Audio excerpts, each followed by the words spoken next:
इस वीडियो में हम आपको बताएंगे कि आप लोनावला कैसे जाएं, लोनावला में ठहरने की क्या व्यवस्था रहेगी, लोनावला में खाने पीने की क्या व्यवस्था रहेगी, लोनावला में आप कहां कहां पर घूमने के लिए जा सकते हैं, लोनावला ट्रिप को आप डे बाय डे कैसे कंप्लीट कर सकते हैं। साथ ही साथ दोस्तों हम आपको ये भी बताएंगे कि लोनावला घूमने आने का बेस्ट टाइम कौन सा रहेगा एंड दोस्तों लोनावला ट्रिप को कंप्लीट करने में आपका कितना खर्चा आएगा। दोस्तों इस वीडियो में हम आपको लोनावला ट्रिप से जुड़ी हुई सभी इन्फॉर्मेशन डिटेल्स में देने की कोशिश करेंगे, इसलिए वीडियो को बिना स्किप किए एंड तक देखिएगा। दोस्तों अगर आपको इस वीडियो में कोई भी इन्फॉर्मेशन पसंद आए तो प्लीज वीडियो को लाइक एंड शेयर जरूर करिएगा। चलिए दोस्तों देर न करते हुए शुरू करते हैं। लोनावला महाराष्ट्र के जिले में स्थित एक ब्यूटीफुल हिल स्टेशन है। लोनावला सी लेवल से लगभग 620 मीटर की ऊंचाई पर स्थित है, जो कि आसपास की सह्याद्री हिल से घिरा हुआ है। लोनावला शहर की चहल पहल से दूर एक शांत एंड बहुत ही आकर्षित जगह है।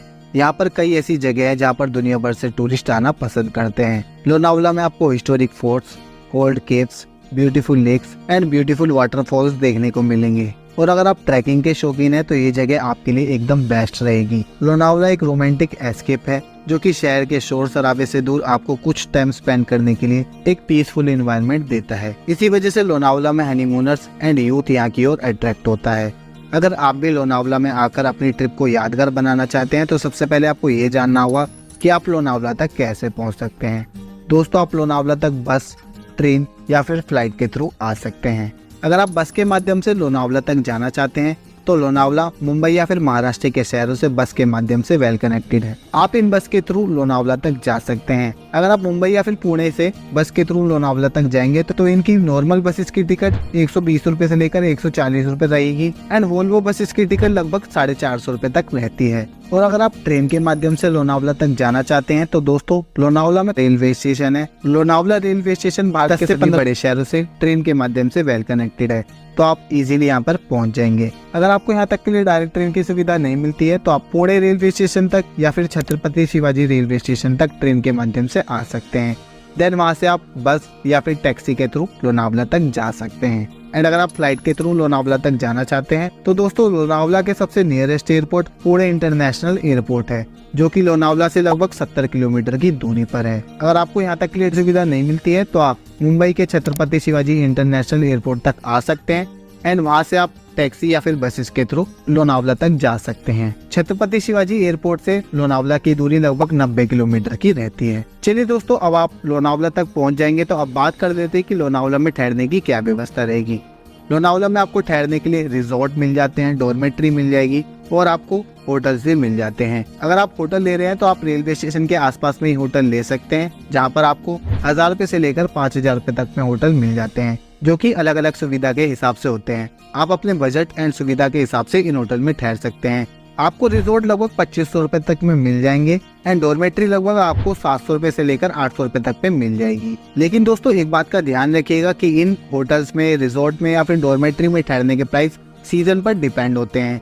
इनके प्राइस सीजन के हिसाब से अप डाउन होते रहते हैं, तो इस चीज का आप ध्यान रखिएगा। चलिए दोस्तों अब लोनावला में ठहरने की व्यवस्था की बात हो गई है तो अब बात कर लेते हैं कि लोनावला में खाने पीने की क्या व्यवस्था रहेगी। दोस्तों आपको लोनावला में खाने पीने की कोई समस्या नहीं होने वाली है, बिकॉज लोनावला में आपको आपके होटल में या फिर उसके आसपास में खाने पीने के लिए स्ट्रीट फूड, रेस्टोरेंट एंड ढाबे जैसे ऑप्शन मिल जाते हैं। एंड यहाँ पर आपको एक नॉर्मल थाली की कॉस्ट लगभग 200 रुपए तक की आएगी।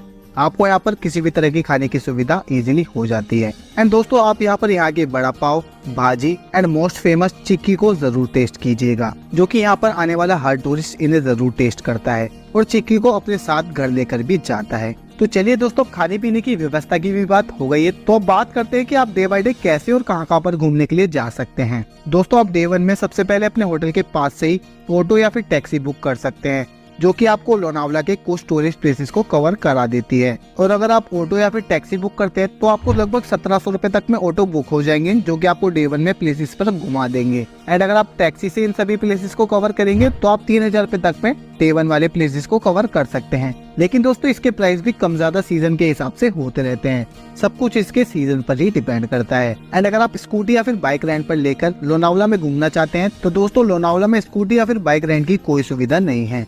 आप पुणे से या फिर मुंबई से स्कूटी या फिर बाइक रेंट पर लेकर लोनावला में घूम सकते हैं। स्कूटी का रेंट लगभग 500 रुपए पर डे के हिसाब से रहता है एंड बाइक का रेंट लगभग 1000 रुपए तक पर डे के हिसाब से रहेगा। इसमें पेट्रोल आपको अलग से ही खुद से डलवाना होगा, इसके प्राइस इसमें इंक्लूड नहीं होते हैं। एंड आपके पास आधार कार्ड होना जरूरी है एंड लाइसेंस होना भी जरूरी है अगर आप स्कूटी या फिर बाइक रेंट पर लेना चाहते हैं तो। दोस्तों एक चीज का ध्यान रखिएगा कि इन सभी चीजों के प्राइस सीजन पर भी डिपेंड करते हैं, सब कुछ सीजन पर जा सकते हैं। दोस्तों भूसी डैम तक जाने के लिए आपको इस पानी में से होकर जाना होता है। अब आपको इस रास्ते को पार करने के लिए स्लीपर की नीड होगी, अगर आपके पास है तो वेल एंड गुड, नहीं तो आप यहाँ पर स्लीपर रेंट पर लेकर जा सकते हैं। एंड यहीं पर आपको इसके आसपास में चेंजिंग रूम, लोकल रूम की सुविधा भी मिल जाती है, आप यहाँ पर चेंजिंग रूम का भी यूज कर सकते हैं। दोस्तों जैसे ही आप इस पानी को पार करेंगे तो आपको यहाँ पर एक डैम देखने को मिलेगा जो कि धीरे धीरे वाटरफॉल की तरह यहाँ पर से गिरता हुआ नजर आएगा, जिसके नीचे लोग बैठकर एंजॉय करते हैं।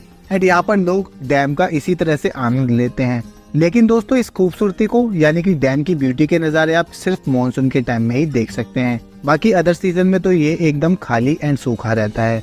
लेकिन मॉनसून के समय में तो ये मस्ट विजिटेड प्लेस है। यहाँ पर एंजॉय करने के बाद आप लोनावला लेक के लिए जा सकते हैं और इसकी ब्यूटी को भी आप यहाँ पर देख सकते हैं। इसकी खूबसूरती को आप अपने कैमरे में कैप्चर करते हुए रास्तों के ब्यूटी के नज़ारे भी देखते हुए जा सकते हैं। आप यहाँ पर 10 से 15 मिनट अच्छे से बिताने के बाद, अच्छे से एंजॉय करने के बाद टाइगर व्यू पॉइंट के लिए जा सकते हैं, जिसकी ऊंचाई सी लेवल से लगभग 650 मीटर की है। टाइगर व्यू पॉइंट से आपको आसपास की हरी भरी घाटियों, झीलों एंड झरनों के बेहद ही मनमोहने वाले नज़ारे देखने को मिलेंगे। साथ में नीचे की ओर इधर उधर होने वाले ब्यूटीफुल क्लाउड्स भी देखने को मिलते हैं, जिन्हें देखने के बाद आपको काफी अच्छा फील होगा। मॉनसून के टाइम में तो ये जगह और भी ब्यूटीफुल हो जाती है, जिसे देखने के लिए टूरिस्ट यहाँ पर दुनिया भर से आते हैं। एंड यहाँ से सनराइज एंड सनसेट व्यू का नज़ारा भी काफी देखने लायक होता है। यहाँ पर अच्छे से टाइम स्पेंड करने के बाद और एंजॉय करने के बाद आप बाजे केव्स के लिए जा सकते हैं, जिसके लिए आपको लगभग 350 सीढ़ियाँ चढ़कर जाना होता है, जिन्हें आप लगभग 15 मिनट का ट्रैक करके पूरा कर लेंगे। अब आपको ऊपर जाकर एक टिकट काउंटर देखने को मिलेगा, जहाँ से आपको बाजे केव के लिए एंट्री टिकट लेनी होगी। इसकी एंट्री टिकट 25 रुपए पर पर्सन की रहती है। बाजे केव 2nd सेंचुरी में बनाई गई थी। एंड यहाँ पर आपको 22 केव देखने को मिलेंगी, जो कि आपको जरूर एक्सप्लोर करनी चाहिए। यहाँ पर मॉनसून के टाइम में तो छोटे छोटे वाटरफॉल भी देखने को मिलेंगे, जो कि काफी खूबसूरत लगते हैं और ऊपर से आसपास का नज़ारा भी देखने लायक होता है। आप यहाँ पर 1 से 1.5 घंटा अच्छे से टाइम स्पेंड करने के बाद राजमाची फोर्ट के लिए जा सकते हैं। राजमाची फोर्ट के ऊपर से आपको आसपास की वैली के नज़ारे एंड वैली से गिरते हुए वाटरफॉल के नज़ारे देखने को मिलेंगे और नेचर्स ब्यूटी भी आपको काफी अलग ही पीक पर ले जाती है, जो कि आपको एक अलग ही एनवायरनमेंट देती है। आप यहाँ पर 1 से 1.5 घंटा अच्छे से टाइम स्पेंड करने के बाद खंडाला व्यू पॉइंट के लिए जा सकते हैं, जो कि ऊपर से मुंबई पुणे हाईवे का नज़ारा दिखाता है। एंड आपको आसपास की वेनिस के भी अलग ही नज़ारे देखने को मिलेंगे। यहाँ पर एक पार्क है, जहाँ से आप इस हाईवे की ब्यूटी को भी देख सकते हैं एंड सनसेट व्यू का भी आप यहाँ पर से आनंद उठा सकते हैं। एंड यहीं पर आपको पास में ही वाघजाई टेम्पल देखने को मिलेगा, जहाँ पर आप दर्शन करने के लिए जरूर जा सकते हैं। काफी पीसफुल जगह है, आपको यहाँ पर जरूर थोड़ा टाइम स्पेंड करना चाहिए। एंड यहाँ पर टाइम स्पेंड करने के बाद आप अपने होटल में रेस्ट करने के लिए जा सकते हैं। एंड उसके बाद नेक्स्ट डे यानी कि डे 2 में आप सबसे पहले विसापुर फोर्ट के लिए जा सकते हैं। आपको विसापुर फोर्ट के लिए बेस विलेज तक जाने के लिए 10 से 15 मिनट का वॉक करके जाना होगा। इस रास्ते में आपको विसापुर के रास्तों के नज़ारे की खूबसूरती प्लस वाटरफॉल की ब्यूटी भी देखने को मिलेगी। बेस विलेज तक पहुंचने के बाद आपको विसापुर फोर्ट का बोर्ड देखने को मिलता है, जहाँ से विसापुर फोर्ट के लिए चढ़ाई शुरू होती है। लगभग 1 घंटे का ट्रैक रहता है विसापुर फोर्ट के ऊपर तक जाने में। एंड बारिश के टाइम में तो ये रास्ता काफी डिफिकल्ट हो जाता है, लेकिन इस टाइम इसकी खूबसूरती भी अपने पीक पर होती है। ऊपर खाने पीने की कोई सुविधा नहीं है, इसलिए आप अपने साथ बोतल एंड स्नैक्स लेकर जा सकते हैं और ऊपर जाकर कूड़ा कचरा ना करें, नेचर्स का भी ध्यान रखें। विसापुर फोर्ट के ऊपर से आपको आसपास के नेचर्स के इतने खूबसूरत नज़ारे देखने को मिलेंगे कि आप इसे शायद ही अपनी यादों से मिटा पाएंगे। यहाँ पर 2 घंटे स्पेंड करने के बाद आप विसापुर फोर्ट से 10 किलोमीटर की दूरी पर एक वीरा देवी टेम्पल के लिए जा सकते हैं। ये मंदिर कोली और अगरी समुदाय के लिए पूजा का प्रमुख स्थान है।